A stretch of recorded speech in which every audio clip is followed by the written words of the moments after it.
arrintii Sundus iyo saxaaf xagee bay ku dambeysay YouTube-kiisa Sundus ma lagu wareejiyay mise wali Daahir Calasow ayaa gacanta ku haya arrintii ayuu wax ka soo kordheen Somali Stars ayaa qoraalkan aad u jeedaan soo qoray Somali Stars ayaa waxa uu dhahay update-kii ugu dambeeyay ee arrintii Sundus iyo qaabka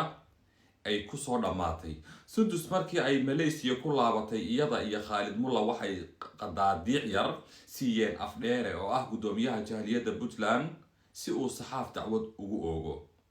iyo in saxaaf weerar lagu qaado gaarigana lagu bursado gaarina lagu bursado iyagoo team ah balse wax guul ah lagama gaarin labada arrimood ee la isku dayayba in ninkaas uu dacwad ku oogo iyo in gaari lagu bursado oo ninka saxaaf la yiraahdo gacan lagu dilo labadaba waa guul lagama gaarin dhinaca kale Sundus markii ay wax ku keeni weyday weerar iyo dacwad midnaba waxay la xiriirtay isoo xasuusi qof baa la dhahaabay isoo xasuusi yar la dhaho si ay ugu tagaan saxaaf gurigiisa isoo xasuusi waa qofka wiilkaas waa magaciisu ku dul qoraya halkaas oo heshiis nabadeed ka dhacay Sundus waxay raali gelisay saxaaf inna lillahi wa inna ilayhi raaji'un gabadhaas iyada oo aan bisbaas iyo shishumow iyo cidna aan raali gelinin buu Daahir Calasow ku yiri walaalay ka halay oo qaaday YouTube-kaaga bal gardarradaas taya iyo lugooyadaas gabadha loo geystay shalay iyadoo cidna raali gelin hadda iyadoo gacmaha lugaha saxaaf qabsatay ayay YouTube-kii raadinaysaa okay waxay raali gelisay saxaaf iyo familkiisa saxaaf kaliya tamaam macal adnay u sii martay waliba adagtiin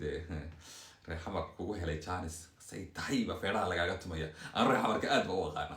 Janice kaas isaga horta gabadhaas si fiican ba maalinka loogu baashaalay lama godle baa la dhigay lama godle aku garanayna anaga sukaana waali markaas haddana loo yiraahdo hadajin markaas haddana wax eray yar oo qalbada taabanaya la dhaaya gabadhaas lugooyadaas oo dhan maleelay baa ka dambeeya iyo kii maska madow Sundus waxay raali gelisay saxaaf iyo familkiisa waxaana garta lagu gooyay in Sundus YouTube-keeda dib loogu celiyo saxaaf wuxuu qabsaday muddo isbuuc ah intaas inuu dib ugu wareejiyo YouTube-keeda isbuuc buu qabsadayba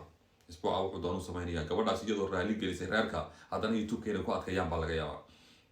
midda kale tabuuri Somali Stars waad aragteen Daahir oo leh maba ogeyn Sundus inay mar taageertay waan arkay aniga laftirkaygu Daahir Calasow habeen dhaweed live kale Sundus mar bay taageertay leen gabadha maan ogeyn taas macnaheedu qaab uu ku bixiyo YouTube-ka ayuu raadinayaa maadaama heshiis oo saad dhaxmaray saxaaf iyo Sundus YouTube-kana laga wareejin rabo anigu uma maleynayay saxaaf isbuucii qabtadaas waxaan u maleynayaa inay sheekada gabadha raali gelinta laga keenayay waxay dhihi jireen maxay kibir jabshay gabadha in la kibir jabinayay qabkeedana la jabinayay kadibna lagu boodi baa aniga ila tahay waa YouTube-kan la bahdilay ee Daahir Calasow kullu falowda uu kala laabanayo kullu uu ku soo celinayo subscribe 500,000 baa mar loo keenaya mar milyan baa loo keenaya mar bilaa subscribe kaas YouTube hadda waa ka tagay gabadhiina sharafteedii yani